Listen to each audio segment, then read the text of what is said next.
Good morning, viewers, and welcome back to the Tobago Updates morning show, coming to you here live from the Port Mall in Scarborough, Tobago.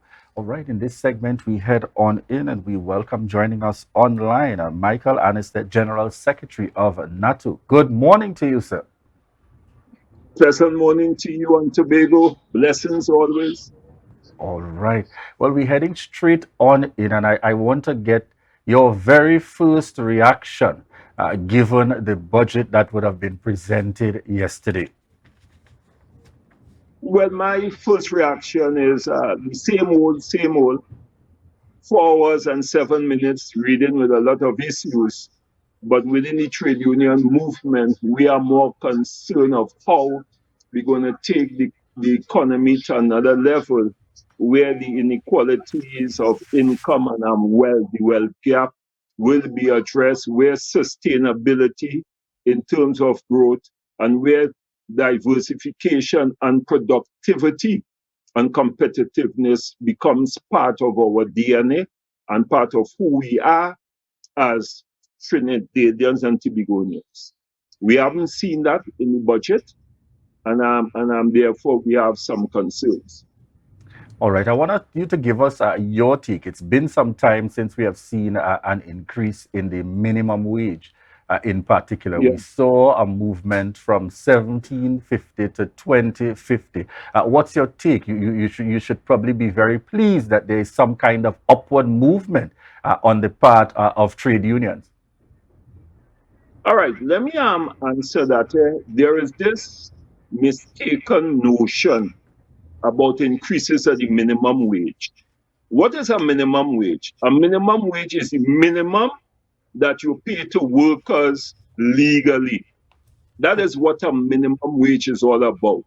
So we need to understand and contextualize what that means. Is the minimum amount of wages per hour you can pay to a worker.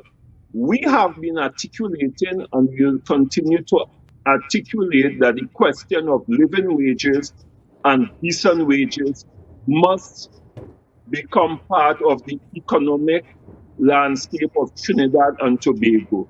We cannot, as a society, we cannot disregard what are the economic realities that are facing the minimum workers because they are the most vulnerable within our society. And the issue within the trade union movement is not if you increase the minimum wage. The issue is whether the minimum wage can address the economic realities that are facing those workers who work for the minimum wages. And we are saying that the 2050 doesn't address those fundamental economic paradigms. Right. So we agree, we understand what you're saying, but when we're talking about the economy and how the increase affects the economy, we also have to consider the end from the employer standpoint, because now you're saying, I mean, we all want an increase, we all expect an increase, we all look forward to an increase because our economical state demands an increase for us to meet our basic and specific needs in our lives, right? But we also have to look at how it balances back with the employer, because now they are having to pay increased wages, which means that, of course, now their output will cost more. The demand for their services, their products rather, would increase. The cost of their products would increase. Their output would increase. So it's a chain effect all around. So tell us how you think about, like, what do you think about how is that going to balance back to the employer, the place of the employer, No, you see, especially in I the do not, private sector. I do not share your view, unfortunately. That is That's fair. neoclassical economics that you are speaking of. What economic has demonstrated, and it is now being pushed by the ILO, which is where wage led growth and job led growth as a new economic policy and philosophy that will drive your economy to a level that is in terms of sustainability. That is one. The second issue is is that while you talk about the employers, I am quite aware that over the 5 years period or the 4 years period where the minimum wage was at 1750, there has been astronomical increase in cost of living in Trinidad and Tobago, which you cannot deny. And I did not see anyone talking about the profit margin that has been made by a few people within the economy. All right, I haven't seen anybody mention what the government is doing to address the high cost of living that the average citizen, the minimum worker, the workers, the government employees who have been offered 4% over a 6 years have to face for the last 10 years. And if you just look at economics and a budget in terms of figures, and if we don't understand that economic is about people, the very existence of your people and your society, and more so the vulnerable, the single women and the youths, we're going to find some problems. Let me give you one example. Has anyone worked out what the 2050 per hour represents? The 2050 represents $3,552.65. Our average house in Trinidad and Tobago for rental for a 2 bedroom in certain areas, that is the minimum amount, is $2,500. So that if I am working on the minimum wage, I have to fork out $2,500 to pay for a rental of my home, and that is in particular areas. Therefore, when you subtract $2,500 from $3,552.65, you end up with a disposable income of only $1,052.65 that you are required to make you survive for the month. And if you are a parent that have 3 children, let us be real, even one child does $1,052.65 address your needs financially, and you need to pay your light bill, you need to send your children to school, you need to buy school books, you need to pay NIS and all the other items that you have to pay. So, so then, in terms of Trinidad economic growth, in terms of Trinidad food and prices, in terms of the fact that they're going to raise electricity and transport has been raised, are we serious as a people in saying that $1,052.65 is adequate for any family to survive in Trinidad and or Tobago, where the cost in Tobago is much higher? Those are the facts that people are not talking about. It's not that I get an increase. Let me make that clear. It's whether or not the increase that I get will make me sustainable over the period. And let me talk about the economic now. I In want to economics, I want to get all right, from you in any yeah, real situation, and you have been around this business for some time. When have you seen yeah. that in the politics, no matter which political party is there, the increase getting to that point to be ideal, so to speak? No, but you see, this is the conversation that we have to have. Are we going to build a society that is sustainable? Are we going to develop a middle income class? Are we going to develop a society that has sustainable jobs and real wages, as the ILO speaks of, by maintaining a minimum wage, which is the lowest rate you have to pay workers? In a society where the workers have no control over the cost of living. Let us be serious. The cost of living has grown by almost 35 percentage points. That is NATU's analysis. And therefore, we have found ourselves in a situation where we are giving out food baskets as I speak to you, because there are workers who cannot meet their daily commitments in terms of how they mind their children. Do you know? If I do not support my child or my children by giving them proper nutrition in terms of what I buy for them. There is a problem for that child cognitive development skill.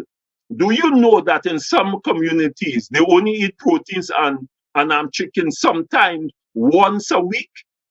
And those are the realities, brothers and sisters of Trinidad and Tobago, that we are facing. So for us to talk about minimum wages and then the government, that is not the issue.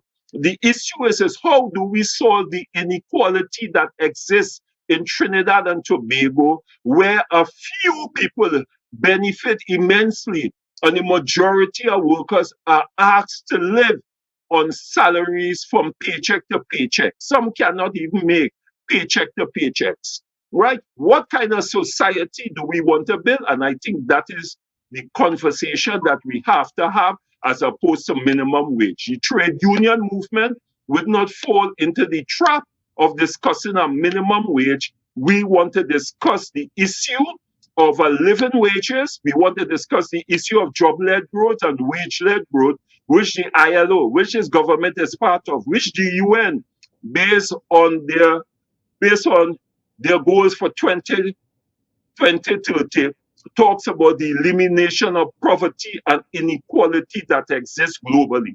So bearing this in mind, would you say, and we're moving on to another area here, where it is Yeah, we saw a number of unions confirm again within your, we saw the police, tutor, prisons, fire, and so on, accepting the 4%, and the minister indicating that, if my information is correct, he made $1 billion available to be paid out in back pay by Christmas of this year. Is that then an indication, based on the cries that you are now highlighting, that the union or the other unions that have not yet accepted would be more inclined to accept, so that people can get something in their hands going into Christmas? Or is it that the union intends to continue to hold out in anticipation that things will get better as far as the offer for that outstanding period? all right. Herein lies the problem in Trinidad and Tobago, and you have stated it. You get money for Christmas. Why it is that the government would choose to give this $1 billion in back pay during Christmas time? What is the psychology that is based on that? The issue of the police service accepting the 4%, that is their rights. But what we are saying within the labor movement, what we are saying, that until we develop a sustainable economy and an economy that speaks to productivity, an economy that speaks to competitiveness, an economy where the income equality is addressed. We're going to have serious social problems within our social fabric that we are witnessing in Trinidad and Tobago. Poverty, as has been demonstrated in every country, and corruption, right? And unethical behavior are some of the root causes of violence in countries. I didn't say that. There are socialists and other studies that has been done by the ILO and the very UN, who is talking about developing the 17 goals for 2030, which speaks to eliminating poverty and ensuring that there are sustainable jobs and decent wages for workers. It's not Michael and he said who is saying that. It's the UN and the ILO, because they have done the empirical studies and they are demonstrated that if a society has to move forward, the issue is not paying me Christmas. Who benefits when I get paid in Christmas? Does the business community, with the greatest respect to them, who buy goods and services from away and market up astronomically, do they really put back money within the society? And let me tell you, and I will tell Tibigonians who are listening to the trade union movement, it is we the workers who keep an economy going. And when you do not have what I will want to call sufficient disposable income in your hands to meet your basic needs and also to save money, the economy suffers. The economy is about me, it's about you. And therefore, we must have the conversation on how do we build a better Trinidad and Tobago, e.g. Singapore. Singapore is smaller than Trinidad and Tobago. Singapore has 4 point something million people, but you know, Singapore is ranked as in the first five countries in terms of income equality and sustainable income and sustainable jobs. What Singapore would have done? Why don't we learn from Singapore? Let us look at Botswana, which is now developing. It's about leadership. It's about policy decision. It's about how you redistribute the wealth that you get. And the redistribution must not be skewed to a certain amount of people. When I look at the budget that has been given to the Minister of Works and Transport, I have to laugh. Who benefits from that? May I ask the question? Is a few companies who do roads repairs, right? Is it the majority of the citizen will benefit? And the minister say you want to stimulate economic growth because he recognized that is important and he wants to pay people the wages. That is why he's paid the money, because he recognizes to stimulate economic growth that you must have decent and well-paid jobs in any society. And that is an economic fact that no one can deny. Right. Mr. Anisette, thank you so much for having this conversation with us this morning here, speaking about having to have conversations about the living issues, the job wage growth. These are the conversations that you're saying we need to have to improve Yep. our standard of living in Trinidad and Tobago, to be competitive and to be able to enjoy a good standard of living. Thank you so much for having this conversation with us, and we continue to have talks about the budget 2023-2024, as we move forward in our program this morning. Thank you so much, Mr. Anisette, for being here with us. Thanks and blessings to Trinidad and Tobago. And as I say, work out what the 2050 represents and what disposable income that the worker will have in their hands. And minimum wages is not the conversation. It's supposed to be sustainable and living wages. That is what the trade union wants to talk about. Thank you. Thank you so much. Ladies and gentlemen, we have been speaking with Mr. Michael Anisette, and he is the General Secretary rather of the NATUC, right? And we were having conversations about the budget, of course, and the minimum wage. We are going to go to a short break, but of course we ask you to stay with us as we continue conversations on this topic. And before we go, of course, we invite you to share the live, share the live, share the live. We'll be back.